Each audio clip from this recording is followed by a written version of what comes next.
CNE news में आप सभी का स्वागत है और अब लेते हैं खबर विशेष की ये खबर। चंडीगढ़ प्रशासन से सरकारी जानकारी के लिए RTI लगाने वाले पहले से ही सावधान रहें, साथ में झेलने के लिए भी तैयार रहें, क्योंकि सरकारी कारनामों की जानकारी के लिए RTI लगाने वाले चंडीगढ़ शहर के लोग किस प्रकार से परेशान, त्रस्त और ग्रस्त रहते हैं, किस तरह से धक्केशाही का यहाँ साम्राज्य खड़ा है, इसकी पुख्ता जानकारी CNE न्यूज के साथ सीनियर एडवोकेट सतेंद्र सिंह की बातचीत से आपको मिल जाएगी। चंडीगढ़ में प्रशासनिक अधिकारियों के कारण फैली अव्यवस्था को लेकर सतेंद्र सिंह ने गवर्नर को पत्र लिख कर शिकायत भेजी है। तो देखते हैं और सुनते भी हैं कि सतेंद्र सिंह ने अपनी शिकायत में गवर्नर से क्या कहा। क्या गवर्नर को आपने शिकायत भेजी है? नमस्कार, और आपके सब श्रोताओं को भी नमस्कार, सत श्री अकाल। जो शिकायत भेजी है वो ये है अभी मधुकर जी, जहाँ पे अगर RTI अगर 2 स्टेप्स है RTI के चंडीगढ़ प्रशासन में जी। एक तो जब आप सिंपल RTI लगाते हो भी आपको कोई जानकारी चाहिए, वो डिपार्टमेंट आपको देता है, वो चिट्ठी के रास्ते आपके पास आ जाता है, जवाब आ जाता है उसका।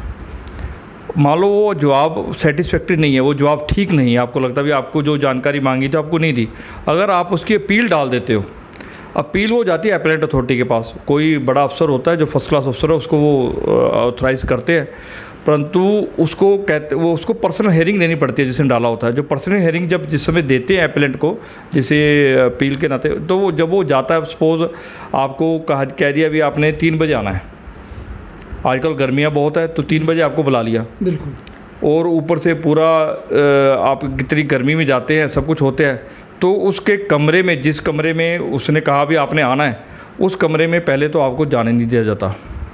क्योंकि मैं तो वकालत करता हूँ, तो मैं तो जब कहता हूँ अगर वो अपील ले रहा है तो वो कहीं ना कहीं कोर्ट की गाइडलाइंस भी फॉलो कर रहा है जी, बिल्कुल। तो जब कोर्ट होता है, जहाँ पे भी आपकी अपील ली जाती है, वो जगह ओपन होती है। जो बंदा खासकर लिटिगेंट हो, उसके लिए वो जगह ओपन ही नहीं की जाती। वो उस कमरे में जाके बैठ भी नहीं सकता, उसके ऑफिस में जाके कर भी नहीं सकता, उससे बाहर ही रोक लिया जाता है, धूप में खड़ा दिया जाता है, बेड में खड़ा दिया जाता है, बरामदे में खड़ा दिया जाता है, और जब अफसर उसको आवाज़ मारेगा तब उसे जाना होता है।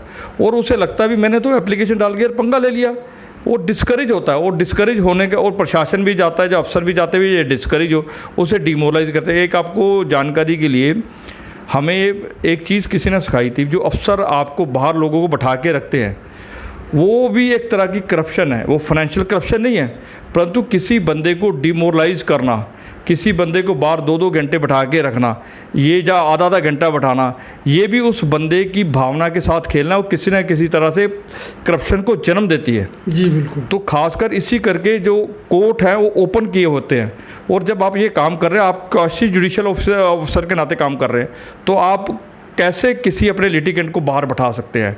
अगर बाहर बैठाते तो इसका मतलब आप कोर्ट की अवमानना आप ही कर रहे हैं जी। तो इस कारण से मैंने प्रशासक को लिखी है, पत्र लिखा भी, आप लिटिगेंट जो आते हैं, अपील में आते हैं, उनका ध्यान रखा जाए, और उनको प्रॉपर बेसिक कम्युनिटीज़, कम से कम जो आते हैं वो कहाँ पे बैठें, कम से कम पानी मिले उन्हें, अपने पक्खे के नीचे बैठे, और वो अपनी बात प्रॉपर करे, ताकि RTI जो बना है 2005 में बना है, उसकी जो स्पिरिट है, जो जिस स्ट्रेंथ के बना है, वो पूरा हो। इस कारण से मैंने प्रशासक को लिखा है भी ये सारी चीज़ें अपने प्रशासक सभी डिपार्टमेंट से रिपोर्ट बनाए भी, how you are dealing with the appellant to the litigants with regard to the RTI। आप RTI के जो एक्टिविस्ट है, या RTI के जो लोग जो करते हैं, उनके साथ आप किस तरह डीलिंग करते हैं, उसके बारे में आप रिपोर्ट मांगिए। ये मैंने गवर्नर को लिखा।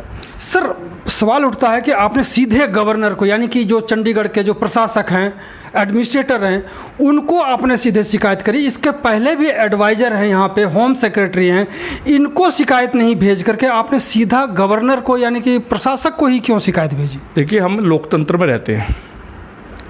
लोकतंत्र में जो एडमिनिस्ट्रेटर है वो चंडीगढ़ के हर जितने भी एक्ट है उसका माई बाप है। एडमिनिस्ट्रेटर सीधा सेंट्रल गवर्नमेंट को रिप्रेजेंट कर रहा है।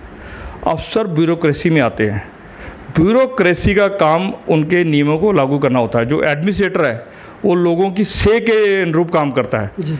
तो मैंने इसी भावना से एडमिनिस्ट्रेटर को लिखा है भी, आप पॉलिटिकल पोस्ट हो, आप पॉलिटिकल आदमी हो, आप पॉलिटिकल चाहे कॉन्स्टिट्यूशनल पोस्ट पे बैठे हो, परंतु आपकी जो अकाउंटेबिलिटी है तुरंत सेंट्रल गवर्नमेंट के साथ है, और सेंट्रल गवर्नमेंट सीधा रिस्पॉन्सिबिलिटी है लोगों के साथ। तो हमारे को प्रतिनिधित्व अगर करता है यहाँ पे तो चंडीगढ़ में एडमिनिस्ट्रेटर करता है। तो इस कारण से मुझे लगता है भी मेरी बात वो ध्यान से सुनेंगे, क्योंकि वो सेंटर केंद्र को रिप्रेजेंट कर रहे हैं और सीधा वो 5 साल के लिए आए हुए हैं, जब उनकी टर्म निर्धारित की हुई है। इस कारण से मैंने उनको लिखा है। हमारे जितने भी एक्ट्स हैं, जो भी एक्ट निकाल दो चंडीगढ़ का, उसमें हमारा बॉस जो करता धरता वो एडमिनिस्ट्रेटर है। तो वो इस कारण से मुझे लगता है वो ही सबसे ज़्यादा ब्यूरोक्रेसी से ज़्यादा वो हमारा समस्या को सुनेंगे और हल करेंगे। सर, ये बड़ी हैरानी की बात नहीं कि जितने भी अधिकारी हैं यहाँ पे एसी के कार्यालय में, एसी के घरों में, एसी की गाड़ी में चलते हैं, क्या उसको इतना नहीं दिखता है कि जो यहाँ पे आकर के इंतज़ार करेगा उनके लिए भी एक ऐसी व्यवस्था हो जो लगे कि उनके लिए बहुत अच्छी सुविधा है और उसी सुविधा का वो भी उपयोग करें, कि सिर्फ ब्यूरोक्रेट्स के लिए ये सारी सुविधाएँ?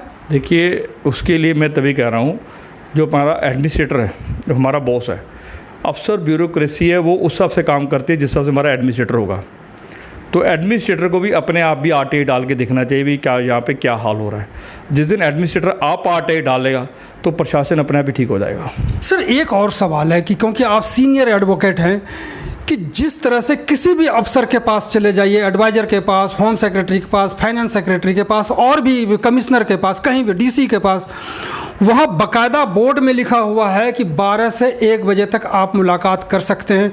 क्या ये संविधान में लिखा हुआ, या इन्होंने संविधान एक अघोषित संविधान लिख दिया कि आप आएंगे 12 से 1 बजे ही मिलेंगे और उसके बाद आप नहीं मिलेंगे, और 12-1 बजे के टाइम में भी जो लोग जाते हैं उनसे भी अधिकारी नहीं मिलते? ये कैसी व्यवस्था है?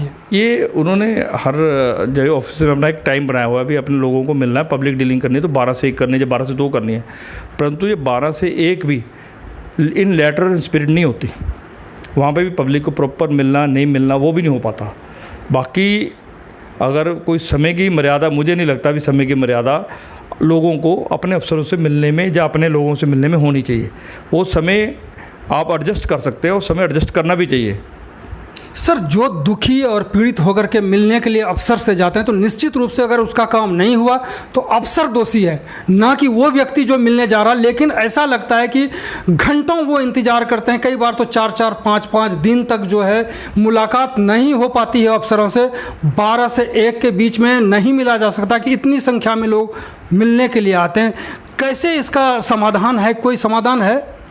नहीं, समाधान तो फिर एडमिनिस्ट्रेटर है हमारे पास, क्योंकि वो पॉलिटिकल, मुझे तो मैं मानता हूँ, क्योंकि वो कॉन्स्टिट्यूशन, लोग जरूर कहते हैं कि कॉन्स्टिट्यूशनल पोस्ट है, कॉन्स्टिट्यूशनल पोस्ट है। कॉन्स्टिट्यूशनल पोस्ट एक सेपरेट थिंग, वो कोई जज नहीं, वो कुछ नहीं है, वो सीधा हमारे, क्योंकि हमारे को केंद्र सरकार की तरफ से यूटी होने के कारण वही हमें रिप्रेजेंट कर रहे हैं। जब वो एक तरह के हमारे सीएम हैं, मैं उनको एक तरह का सीएम मान के चलता हूँ एडमिनिस्ट्रेटर को। जब एडमिनिस्ट्रेटर हमारे सीएम है, उनको पब्लिक में आना चाहिए, पब्लिक की बातें समझनी चाहिए और पब्लिक क्या चाहती है वो देखना चाहिए। यूटी सेक्रेटेरिएट में उनको हफ्ते में 1 दिन बैठना चाहिए, समय होना चाहिए भी 2 से 3 वो पब्लिक को मिलने के लिए बैठेंगे। जब ये काम एडमिनिस्ट्रेटर शुरू कर देगा तो सारे काम शुरू हो जाएंगे, सारे ठीक हो जाएंगे। CNE न्यूज़ के साथ बने रहने के लिए आप सभी का बहुत बहुत धन्यवाद।